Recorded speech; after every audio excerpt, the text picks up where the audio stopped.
하나님께서 오늘 우리에게 주시는 말씀은 누가복음 18장 1절로 8절까지의 말씀입니다.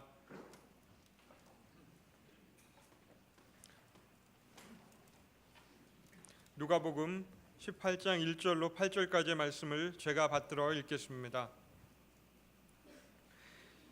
예수께서 그들에게 항상 기도하고 낙심하지 말아야 할 것을 비유로 말씀하여 이르시되, 어떤 도시에 하나님을 두려워하지 않고 사람을 무시하는 한 재판장이 있는데, 그 도시에 한 과부가 있어 자주 그에게 가서 내 원수에 대한 나의 원한을 풀어주소서 하되, 그가 얼마 동안 듣지 아니하다가 후에 속으로 생각하되, 내가 하나님을 두려워하지 않고 사람을 무시하나 이 과부가 나를 번거롭게 하니 내가 그 원한을 풀어주리라.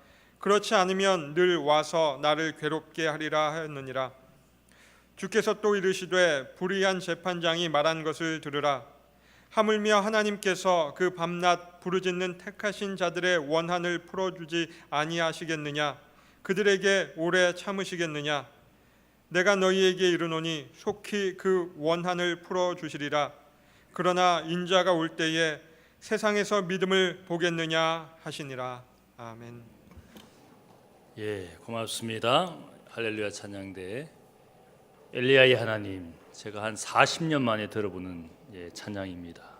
제가 중고등부 때 이 노래를 찬양대에서 불렀던 기억이 납니다. 40년. 아직도 부르고 있습니다. 얼마나 귀한 찬양인지 이 노래를 들을 때마다 엘리야의 하나님, 불로성답하신 우리의 기도에 역사하신 하나님, 오늘 설교와 너무 딱 맞는 찬양을 불러주셔서 고맙습니다. 우리 오랜만에 찬양대를 위해서 박수하겠습니다. 고맙습니다.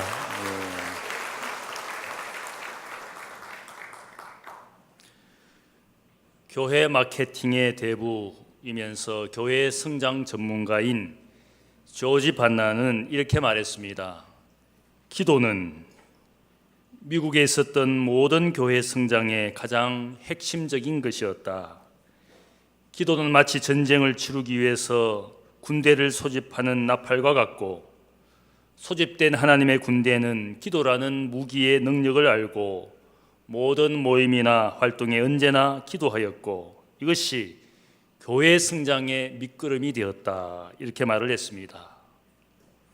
기도가 교회 성장의 핵심이었던 것처럼 반대로 역설적으로 교회의 퇴보도 같은 이유일 것입니다.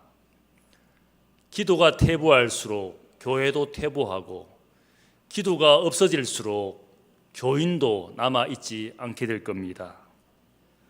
과거의 한국교회는 새벽 기도회 혹은 수요 기도회, 철야 기도회 혹은 40일 기도회, 70일 기도회 이런 기도 집회를 마련하고 교회당마다 기도 모임에 많은 교인들이 가득했습니다. 그러나 이제는 점점 더 기도 집회가 없어지고, 기도 집회가 없어지면서 더불어 교회도 영적으로 약하게 되었습니다. 기도하는 교인이 줄고 신앙에서 기도하는 삶이 별로 중요하지 않게 되었습니다. 기도가 희미해지기 때문에 교회의 존재도 이 사회에서 희미해지기 시작했습니다. 이미 유럽의 기독교 국가에서 교회 다니는 사람들을 찾아보기가 힘듭니다. 그리고 교회에서 기도하는 사람은 더욱 찾아보기 힘든 사회가 되었습니다. 그래서 기독교 국가인 그 나라에서조차 이제는 교회가 얼마나 미약한 존재인지를 우리가 잘 알고 있습니다. 반면에 유럽 사회에서 무슬림들이 점점 득세하는 것은 아마 분명한 이유가 있습니다. 그들은 기독교인들보다 더욱 열정적으로 자신의 신앙을 지켜가고 있습니다. 그들은 매일 하루에 5번 메카를 향하여 그들이 어디에 있든지 자리를 펴고 메카를 향하여 절을 하며 기도를 합니다. 1년에 한 달은 해 뜰 때부터 해 질 때까지 금식 기도를 합니다. 라마단이라 그래서 모든 무슬림은 적어도 1년에 한 달은 자기 사업과 비즈니스를 접고 그들은 금식하며 하루를 보냅니다. 그리고 대부분의 무슬림들은 평생 한 번은 메카로 성지순례를 가는 것이 그들의 소원입니다. 매년마다 그 사우디 메카에서 수많은 사람들이 압사당하는 사고가 있지만 그럼에도 불구하고 그들은 성지를 사모하고 사랑하기 때문에 그들은 그 순례의 발길을 그치지 않고 있습니다. 유럽 사회에서 무슬림이 점점 더 득세하고 있습니다. 드디어 그들은 외치기를 이제는 십자군 전쟁에서 마지막 승리자는 바로 무슬림이다, 이렇게 스스로 소리치고 있습니다. 예수님의 사역에서 기도가 근본이었습니다. 초대교회 예루살렘 교회의 탄생도 기도의 역사 가운데 일어났습니다. 복음을 전하는 사도들의 삶에도 기도가 우선이었습니다. 예수님을 가장 가까이 지켜본 제자들은 예수님에게서 가장 먼저 배우기를 원했던 것은 기도하는 삶이었습니다. 기적을 만드는 법 혹은 병 고치고 귀신을 쫓아내는 법을 배우기를 원했던 것이 아니라 주님의 기도하는 모습으로부터 기도하는 삶을 배우기를 원했습니다. 어떻게 기도하면 됩니까? 우리에게 기도를 가르쳐 달라라는 그들의 요구에 너희는 이렇게 기도하라. 주님이 가르쳐 주시는 유명한 기도, 주님의 기도를 그들에게 가르쳐 주면서 무엇을 기도하며 살지를 가르쳐 주었습니다. 그리고 오늘 본문을 보면 누가복음 18장에서 어떻게 기도해야 하는지를 가르쳐 주셨습니다. 이 기도는 한마디로 끈질긴 기도입니다. 본문의 비유에서 주님께서 말씀하시는 끈질긴 기도가 무엇인지를 생각합니다. 첫 번째, 끈질긴 기도는 포기하지 않고 기도하는 것을 말합니다. 예수님께서 오늘 한 비유를 말씀하시는데 불의한 재판관과 과부의 이야기가 거기에 등장합니다. 이 사람을 불의한 재판관이라고 부르는 이유는 이 사람이 아마 당시에 로마로부터 재판관이 되기 위해서 많은 돈을 들여서 재판관의 지위를 차지한 것 같습니다. 당시에 재판관이 되기 위해서 매점하는 그런 일들이, 매간매직하는 일들이 있었습니다. 이 사람은 재판관이 되고 나서 송사하는 사람들로부터 뇌물을 받아 챙기는 그런 재판관이었기 때문에 불의한 재판관이라고 비유해서 말씀하는 것 같습니다. 당시의 재판관은 한 곳에서 재판을 하는 것이 아니라 여러 도시와 마을들을 다니면서 그 도시에 송사하는 사람들을 만나서 심리를 하고 판결을 해 주었습니다. 너무 재판관이 귀하기 때문에 자기 도시에 올 때마다 자기의 소송을 먼저 심리하고 판결해 달라고 사람들이 돈을 재판관에게 뇌물로 주었습니다. 뇌물을 준 사람들의 그 소송을 먼저 심리하고 판결해 주는, 그래서 그것을 이용해서 이 재판관은 돈을 벌고 부정축제를 한 사람이기 때문에 아마 여기에서 불의한 재판관이라고 주님께서 말씀해 주고 있습니다. 다른 한 주인공은, 과부는 오늘 이 비유를 보면 아마 남편이 없는 관계이기 때문에, 사람이기 때문에 사회적으로 경제적으로 가난하고 힘든 약자에 불과했습니다. 예수님께서 바리새인과 서기관들을 비판하시면서 과부의 가산을 삼키며 외식으로 길게 기도하는 자다, 사회적으로 대우받는 그가 오히려 과부의 가산을 삼키는 자로서 바리새인들을 주님께서 비판했습니다. 아마 이 말씀에 나오는, 비유에 나오는 과부는 자신의 가산을 삼킨 사람 때문에 고통당하고 있었습니다. 그래서 자신의 억울하고 원통한 일을 이 재판관을 찾아와서 억울한 일을 풀어달라고, 원한을 풀어달라고 간절히 요청합니다. 예수님께서 이 비유를 시작하시는 이유가 있습니다. 그것은 바로 기도를 강조하시기 위해서, 항상 기도하고 낙심하지 말아야 한다, 이렇게 교훈하시기 위하여 이 불의한 재판관과 과부의 이야기를 시작하셨습니다. 비유에 등장하는 불의한 재판관은 하나님을 두려워하지 않고 사람을 무시하는 사람이었습니다. 가난한 과부의 송사는 그의 눈에 들어오지 않는 재판관이었습니다. 한마디로 말하면 가난한 과부가 아무리 이야기해봐야 이 여인의 소송은 자신에게 아무 덕도 되지 않고 돈도 되지 않고 오히려 번거롭고 시간이 아까운 송사에 불과한 것이었습니다. 그녀의 존재가 눈에 들어오지 않는 그런 재판관이었습니다. 불의한 재판관의 멸시와 거절에도 불구하고 이 가난한 과부는 결코 포기하지 않고 그에게 끈질기게 간청하는 모습을 주님께서 예로 들면서 이 여인, 이 과부처럼 기도는 끈질기게 포기하지 않고 기도하라고 그렇게 말씀하고 있습니다. 항상 기도하고 낙심하지 말라라는 이 말을 항상 기도하면 낙심하지 않는다라는 말로 우리가 해석할 수가 있습니다. 낙심한다, 영어로 lose heart라는 말이 무슨 말씀이겠습니까? 우리가 희망을 잃고 살게 되는 것을 낙심이라고 말합니다. 우리가 기도해야 될 이유가 무엇입니까? 기도라는 것은 희망을 포기하지 않는 삶의 태도로부터 나올 수 있는 것이 우리가 기도하는 겁니다. 적어도 기도할 때 내가 하나님에 대한 믿음을 가지고 하나님께 소망을 두고 적어도 기도할 수 있게 되는 겁니다. 기도하지 않는 사람은 어떻게 생각하면 하나님께 희망을 두지 않기 때문에, 적어도 세상에 어떤 다른 희망을 가지고 있고 세상에 다른 대안을 가지고 있기 때문에 하나님이 그의 인생에 희망이 되지 않는다고 생각하기 때문에 적어도 기도하지 않는 것일 겁니다. 기도라는 것은 하나님께 대한 믿음과 소망을 가진 사람이 할 수 있는 겁니다. 기도의 이익이 무엇이겠습니까?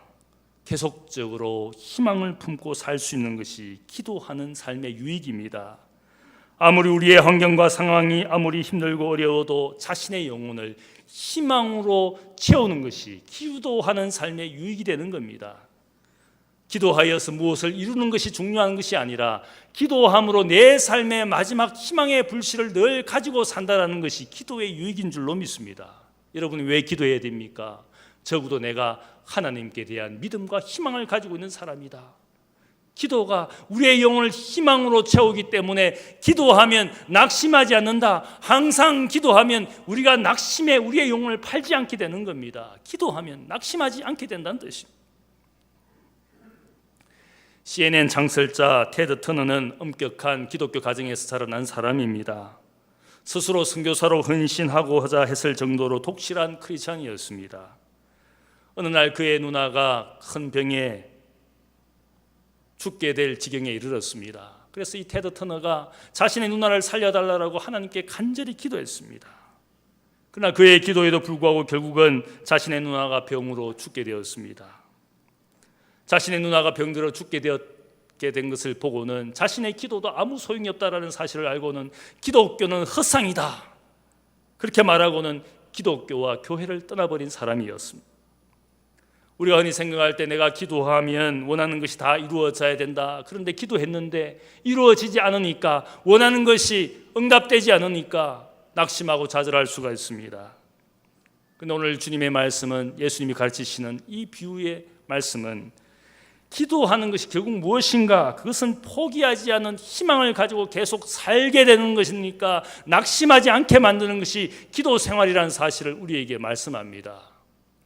마가복음에 보면 귀신 들려서 물과 불에 자주 뛰어들어서 고통당하는 아이가 있었습니다. 이 아이의 아버지가 이 아이의 불행을 보고 너무 고통스러워서 마음이 아파서 주님의 제자들을 찾아옵니다. 제자들에게 이 아이의 불행을 보시고 고통을 보시고 제발 좀 고쳐달라고 부탁하고 제자들은 그를 위하여 기도했습니다. 그런데 이 아이가 결코 낫지 않았습니다. 산 위에서 내려오신 주님을 보면서 이 아이의 아버지가 부르짖습니다. 당신의 제자들에게 내 아들의 병을 고쳐달라고 부탁했지만 당신의 제자들이 고쳐주지 못합니다. 내 아이와 나의 삶을 불쌍히 여겨달라고 주님께 간절히 요청했습니다. 주님께서 그 아버지의 고통의 목소리를 들으시고 아이를 데려오게 해서 고쳐주었습니다. 주님의 모습을 지켜본 제자들이 주님께 항변합니다. 우리도 이 아이를 고치기 위해서 하나님께 기도하였는데 왜 우리는 안 되는 것입니까? 낙심의 목소리로 주님께 항변했습니다. 왜 나는 안 됩니까? 왜 우리는 안 됩니까? 왜 우리의 기도에는 하나님이 응답하시지 않은 겁니까? 제가 요즘에 낙심하는 일이 있습니다. 환우들을 위해서 늘 기도하고 있지만 환우들의 병이 잘 낫지 않습니다. 나았다는 이야기를 별로 잘 듣지 못했습니다. 낫기는커녕 새로운 환우들이 늘 나타나는 것을 보면서 얼마나 제 마음에 무거운 짐이 되는지 모릅니다. 그래서 제 마음 한가운데 오늘 제자들의 주님께 대한 항변처럼 왜 우리는 안 됩니까? 왜 주님 우리는 안 됩니까? 그런 마음이 일어나기 시작했어요. 너무 낙심이 되어서 오늘 제자들의 말처럼 왜 나는 안 되는 겁니까? 목사인데 오래 신앙생활하며 기도의 능력을 믿고 있는데 왜 하나님 안 되는 겁니까? 왜 고쳐지지 않는 것입니까? 왜 좋은 소식이 오지 않는 것입니까? 제가 낙심해서 이렇게 속으로 마음에 외쳤어요. 지난주일 전도사님에게 제가 그런 말을 했습니다. 이제 내가 목사 생활을 오래 하다 보니까 딸고 따라서 능력이 없어진 것 같으니까 파릇파릇한 전도사님들이 나 대신 좀 기도해달라고, 나 대신 산에 올라가서 소나무 붙잡고 좀 기도하면 목사보다는 오히려 하나님께서 파릇파릇한 전도사님 기도를 들어주시지 않겠냐고 제가 반농담으로 이야기했지만 제 마음속에 진심이 있었어. 왜 안 되는 겁니까? 왜 더 이상 안 되는 겁니까? 제 마음으로 주님께 소리 지른 것입니다. 왜 우리는 안 되는 것입니까? 라고 낙심하는 제자들에게 주님께서 말씀해 주셨습니다. 믿음 없는 패역한 세대여, 기도 외에 다른 것으로 할 수 없느니라. 믿음 없는 세상에서 오늘 그리스도인들이, 주님의 제자들이 할 수 있는 일이라고는 기도밖에 없다라고 말씀해 주셨습니다. 기도하여 무슨 기적을 만들어내는 것이 중요한 것이 아니라 믿음 없는 세대에서 우리가 하나님께 대한 믿음과 소망을 가지고 희망의 불씨를 꺼트리지 않고 사는 방법이 기도밖에 없다는 뜻입니다. 무엇을 이루는 것이 중요한 것이 아니라 그래도 하나님께 소망을 두고 기도하는 삶, 인자가 세상에 올 때의 믿음을 보겠느냐, 이 말씀은 기도하는 믿음을 보겠느냐, 하나님께 그래도 마지막까지 소망을 가지고 사는 사람이 있겠느냐. 주님께서 우리에게 말씀하시는 끈질긴 기도는 포기하지 않는 희망으로 낙심을 이기라는 뜻입니다. 그래도 기도할 때 희망의 불씨를 가지고 사는 겁니다.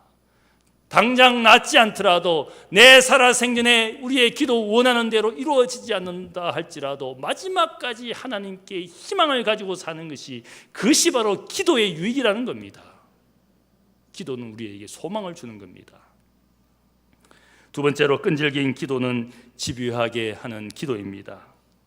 비유에서 불의한 재판관은 끊임없이 자신을 찾아와서 억울하고 원통한 일을 풀어달라라는 과부의 집요한 요청에 결국 항복합니다. 처음에는 그녀의 존재를 무시하고 살았습니다. 하지만 그녀가 밤낮으로 자신의 거절에도 불구하고 밤낮으로 찾아오고 자신이 어디를 가든지 따라붙어서 자신의 원통한 일을 풀어달라라는 이 과부의 모습에 기가 질려서 결국 스스로 고백합니다. 내가 하나님을 두려워하지 않고 사람을 무시하며 살았지만 이 과부가 나를 번거롭게 하니 그 원한을 풀어주리라. 만일 그렇지 아니하면 늘 나를 찾아와서 나를 괴롭게 하리라, 괴롭히리라. 하나님을 두려워하지 않는 무신론자이지만 평소에 사람들을 경시하며 부정과 비리로 사는 불의한 재판관이지만 그의 마음에 이 과부가 끊임없이 들어줄 때까지 나를 찾아오고 괴롭힐 것이니까 차라리 지금 들어주는 것이 낫겠다, 그렇게 결론을 내린. 예수님은 말씀하시기를 이 재판관이 말한 것을 들으라, 이렇게 말씀하시면서 이 불의한 재판관, 가난한 과부의 끈질긴 요청에 결국 들어주는 이 모습을 비교하면서 주님께서 말씀합니다.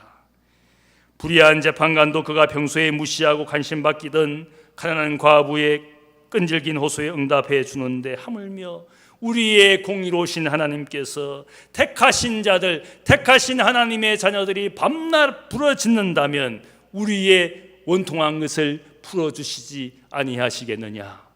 불의한 재판관이라 할지라도 그렇게 하는데 공의로우신 하나님께서 우리의 억울하고 원통한 일들을 풀어주시지 않겠느냐. 밤낮 부르짖으면 우리가 집요하게 하나님께 기도해야 될 것을 말씀하고 있습니다. 불의한 재판관이었지만 과부가 왜 그렇게 그를 붙들고 간절하게 요청합니까? 그녀의 인생에 이 재판관만이 그녀의 희망이었기 때문에, 억울하고 원통한 일을 풀어줄 수 있는 사람은 이 사람밖에 없기 때문에, 다른 대안이 없고 다른 희망이 없기 때문에 이 사람만이 그녀의 희망이었기 때문에 그만 붙잡고 그렇게 간절히 요청한 겁니다. 이것은 우리가 기도를 끈질기게 해야 할 이유를 가르쳐주고 있습니다. 하나님만이 나의 희망이고 하나님만이 나의 인생의 대안임을 믿는 사람은 하나님께 기도하게 되어 있는 겁니다. 기도를 하다가 말면 그것은 무엇을 의미합니까? 하나님 아닌 다른 대안이 있다라고 하나님이 아마 그렇게 인정하실 겁니다. 하나님만 붙잡고 하나님께만 기도하는 그 인생을 보실 때 하나님은 자신만이 그녀에게 혹은 그에게 희망이고 대안이기 때문에 나만 붙잡고 나에게만 기도하는구나, 그렇게 인정하실 겁니다. 기도하다가 잠깐 기도하고는 기도 생활을 그치게 되면 저 사람에게는 나 외에 다른 세상에 소망을 두고 사는구나. 아마 하나님이 그렇게 생각하실 겁니다. 기도를 하되 흉내만 내는 사람, 기도하지 않는 사람, 그 깊은 곳에는 하나님이 그의 인생에 아직까지 소망이 되지 못하고 있습니다. 이런 격언이 있습니다. 당신이 매달려 있는 줄의 마지막 부분에 이르렀을 때에 당신이 할 수 있는 최선의 길은 기도의 매듭을 거기에 만들어서 거기에 매달려 있는 것이다. 우리가 인생의 어려운 여정 가운데서 희망이 없는 그곳에 다다랐을 때 우리가 해야 할 수 있는 것이 무엇이겠습니까? 거기에 기도의 매듭을 만들어서 붙잡을 수 있도록, 우리가 마지막 줄 끝에 다르게 되었을 때 거기에 매듭을 메고 붙잡고 있으면 더 매달리기가 쉽지 않겠습니까? 기도의 매듭을 메고 거기에서 하나님께 부르짖으면 하나님께서 마지막 희망이 하나님께 있음을 그가 고백하면서 그렇게 울부짖으면 하나님께서 들어주시지 않겠습니까? 고아원을 운영하면서 기도의 사람으로 유명했던 조지 뮬러는 많은 기도의 응답 가운데 위대한 기도의 사람이라고 사람들이 인정해 주었습니다. 그런데 그에게도 자신의 두 친구의 영혼을 위해서 기도했지만 금방 응답이 되지 않았습니다. 결국은 그가 죽기 직전에 한 영혼이 주님께로 돌아왔습니다. 60년을 그 친구의 영혼을 위해서 기도하고 나서 비로소 한 영혼이 돌아왔습니다. 그리고 그가 죽고 나서 다른 친구의 영혼이 주님께로 돌아왔습니다. 기도의 사람이라고 유명했던 조지 밀러도 두 친구의 영혼을 구하기 위해서 60년 이상을 기도했습니다. 여러분은 얼마나 기도하고 있습니까? 1시간 기도해 본 적 있습니까? 나의 문제와 나의 인생을 가지고 가정과 자녀를 가지고 얼마나 기도해 본 적이 있습니까? 기도의 사람이 60년 이상을 기도했습니다. 살아생전에 그것도 응답되지 않고 죽고 나서 그가 원했던 것이 이루어졌습니다. 기도는 언제까지 하는 겁니까? 죽을 때까지 하는 겁니다. 호흡이 있는 동안 기도하는 겁니다. 불의한 재판관은 이 과부의 호소를 들어주지 아니하면 늘 와서 자신을 괴롭히게 될 것이다. 과부의 존재를 두려워하기 시작했습니다. 괴롭히다라는 이 헬라어 단어는 눈을 찌르다라는 뜻입니다. 과부의 존재와 그녀의 목소리가 재판관의 마음의 눈을 찔렀습니다.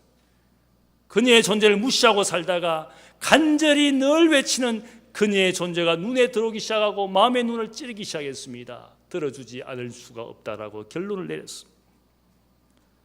기도의 사람들은 언제나 집요하게 기도를 하였습니다. 다윗은 시편 55편에 보면 나는 하나님께 부르짖으니 여호와께서 나를 구원하시리로다. 저녁과 아침과 정오에 내가 근심하며 탄식하리니 여호와께서 내 소리를 들으시리로다. 기도의 사람 다윗도 언제 기도했습니까? 잠깐 기도한 것이 아니라 매일의 삶에서 아침과 정오와 저녁과 새벽을 깨우며 그가 기도했습니다. 위대한 믿음의 사람, 기도의 사람도 시간이 있을 때마다 하나님 앞에 부르짖었어. 여인 한나가 자녀가 없어서 가정으로부터 고통을 당할 때 그녀가 날마다 하나님의 성막을 찾아와서 거기에서 눈물 흘리며 기도했어. 자신의 불행에 대하여 하나님 앞에 하소연하였습니다. 날마다 찾아와서 눈물로 기도하는 이 여인 한나의 모습을 보면서 불의한 제사장이었던 엘리가 그녀의 모습을 보면서 결국은 항복합니다. 그녀를 축복하기를 평안히 가라. 이스라엘의 하나님이 너가 기도하여 구한 것을 허락하시기를 원하노라. 하나님을 제대로 경외하지 않는 이 불의한 제사장이 눈물로 날마다 성막을 찾아와서 기도하는 여인 한나를 바라보면서 결국 축복해 주었습니다. 평안히 가라. 하나님이 너의 기도에 응답하여 주시리라. 그 축복의 말씀을 듣고 한나가 근심 없이 돌아갔습니다. 그리고 임신하고 위대한 기도의 사람 아들 사무엘을 낳았습니다. 기도하여 낳은 아들의 이름을 사무엘, 하나님께 기도한다라는 이름을 붙여주었습니다. 기도의 어머니가 아들을 키울 때 기도의 사람으로 키웠습니다. 사무엘, 그 이름처럼 사무엘은 일평생 하나님께 기도했습니다. 마지막 그가 이스라엘 백성을 앞에 놓고 설교할 때 나는 너희를 위하여 기도하는 것을 쉬는 죄를 범하지 않겠다. 그는 일평생 기도했습니다. 그의 인생에 어머니의 기도가 늘 있었습니다. 기도하는 사람이 어떤 삶을 살게 되는지, 어떤 역사를 일으키게 되는지 그가 잘 알았던 것입니다. 기도라는 것은 아침에 잠깐 일어나서 하나 비타민 먹는 것처럼 잠깐 기도하는 비타민 기도가 아닙니다. 기도라는 것은 우리의 매일의 존재를 하나님께 구하면서 오늘 우리에게 세끼 양식, 일용할 양식을 구하는 기도를 하게 주님께서 가르쳐 주셨습니다. 그것의 의미는 먹을 양식을 구하라는 의미라기보다는 매일의 삶을 지탱하는 것이 다 하나님께 있기 때문에 매일의 삶에서 기도하는 인생이 되라고 그런 기도를 가르쳐 주셨어요. 양식을 구하는 기도가 아니라 그 양식을 먹고 살게 해주시는 하나님께 매일 기도하라는 뜻입니다. 데일리 브레드는 데일리 프레어를 이야기하는 것이고, 데일리 프레어는 그것이 그리스도인으로서 매일의 삶에 십자가를 지는 삶을 보여주는 겁니다. 기도하는 삶, 그것은 우리가 새끼 양식을 먹는 것처럼 우리에게 꼭 필요한 겁니다. 우리가 살아가기 위해서, 하나님의 자녀로 이 땅에서 살아가기 위해서 필요한 것이 끈질긴 기도일 수밖에 없습니다. 세 번째로, 끈질긴 기도는 응답을 일관되게 기다리는 기도를 할 수 있습니다. 기도하면서도 응답에 대한 희망을 갖지 않고 기도하는 분이 있습니다. 그냥 자신의 하소연과 넋두리만 열심히 하고는 돌아가는 분이 있습니다. 하나님이 내 기도를 들으시고 응답해 주실 것인가, 그런 어떤 희망도 믿음도 없이 그냥 돌아가는 분이 있습니다. 그런 기도는 허공을 치는 기도와 같습니다. 마치 말 못하고 뜻하지 못하고 역사하지 못하는 우상에게 염불 하는 것과 같습니다. 자신의 억울하고 원통한 일만 넋두리하고는 마치 할 일 다 한 것처럼 어떤 응답도 희망하지 않고 돌아가는 것입니다. 우리가 분명히 알아야 되는 것은 우리가 누구에게 지금 기도한 것인가를 분명히 알아야 됩니다. 살아계시고 참되신 하나님, 뜻하시고 역사하시는 그 하나님께 내가 기도한 겁니다. 내 기도를 들으신 것이 분명하고 그 기도에 대해서 어떻게 하실지를 결정하실 하나님이시지 않겠습니까? 기도해놓고 기도 응답을 믿지 않고 희망을 갖지 않은 분이 있습니다. C.S. 루이스는 기도는 요청이다, 리퀘스트이다, 이렇게 말했습니다. 그가 말하는 것은 요청이라는 것, 리퀘스트라는 것은 우리의 요구, 디맨드와는 다른 것이다, 그렇게 설명을 했습니다. 유한한 피조물인 인간의 요청에 대하여 영원한 지혜, 참된 지혜를 가지신 창조주 하나님은 우리의 요청하는 기도에 대하여 받아들일 수도 있고 거절할 수도 있는 것이 요청이라는 기도인 겁니다. 반드시 들어주셔야 할 것이 아니기 때문에 요청이라는 말을 썼습니다. 기도를 마치 하나님께 요구하는 정당한 우리의 주장인 것처럼 기도를 하는 분이 있습니다. 그 기도를 마치 하나님께서 거절하였을 때 내가 원하는 요구대로 해 주시지 않았다고 테드 터너처럼 낙심하고 교회를 떠나고 기독교를 버릴 수가 있습니다. 그가 했던 기도는 리퀘스트가 아니라 클레임, 디맨드였어. 그가 하는 요구를 하나님이 거절했을 때 그가 낙심했어. 우리가 알아야 될 것이 있습니다. 하나님께서 우리에게 주시는 응답은 반드시 있는 것이고 그 응답은 여러 가지로 우리에게 찾아옵니다.